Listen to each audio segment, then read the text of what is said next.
মাঠের একপাশে সারি সারি তার কাটার বেড়া, যার কারণে কমে গেছে মাঠের জায়গা, বাধাগ্রস্ত হচ্ছে স্বাভাবিক চলাচল ও শিক্ষার্থীদের খেলাধুলা। ঘটনাটি লক্ষ্মীপুরের ধর্মপুর উচ্চ বিদ্যালয়ের। তবে প্রশ্ন, কেন, কিভাবে আর কারাই বা দিল এই তার কাটার বেড়া? বিদ্যালয় সংশ্লিষ্ট ও স্থানীয়দের দাবি, 2001 সালে বিদ্যালয় প্রতিষ্ঠার সময় আব্দুল আলীর কাছ থেকে 12% জমি এওয়াজ বদল এবং আরও 5% জমি দেওয়ার কথা ছিল। এর বিপরীতে বিদ্যালয়ের নামে 12% জমি কিনে দেওয়ার কথা থাকলেও তা সাবেক সভাপতি আমিন হাওলাদার ও সাবেক প্রধান শিক্ষক বেলাল হোসেনের নামে রেজিস্ট্রি করা হয় বলে অভিযোগ উঠেছে। প্রতিশ্রুত জমি না পাওয়ায় আব্দুল আলী নিজের জমিতে তার কাটার বেড়া দিয়েছেন বলে অভিযোগ স্থানীয়দের।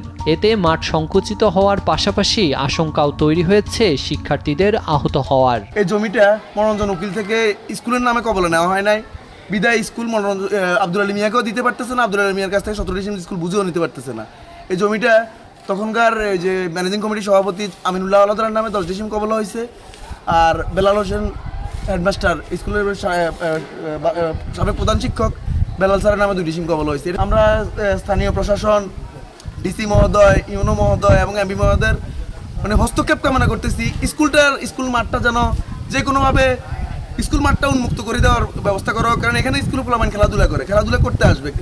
পোলাপাইন যদি খেলাধুলা করার সময় না পায়, পোলাপাইন বিভিন্ন নেশার সাথে সম্পৃক্ত হয়ে যাবে।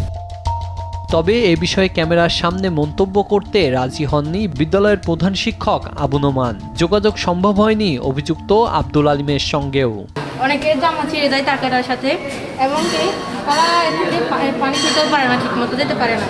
আমরা চাই যে প্রশাসনের কাছে চাই যে এটা দ্রুত সমাধান করুক সমস্যা। কে বা কারা তার কাটার বেড়া দিছে, ওই কারণে আমাদের খেলার মাঠটা অনেক ছোট হয়ে গেছে এবং এটার জন্য অনেকের হয়তো দুর্ঘটনা ঘটতে পারে। মাঠটা আগে অনেক সুন্দর ছিল এবং আমরা এখানে খেলাধুলা করতাম। কে বা কারা এসে আমাদের মাঠের মাঝে তার কাঁটা দিয়েছে, তার কারণে আমাদের খেলাধুলা করতে সমস্যা হয়।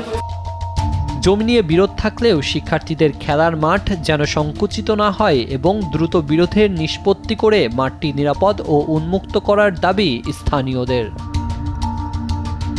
নিউজ ডেস্ক, দেশ টিভি।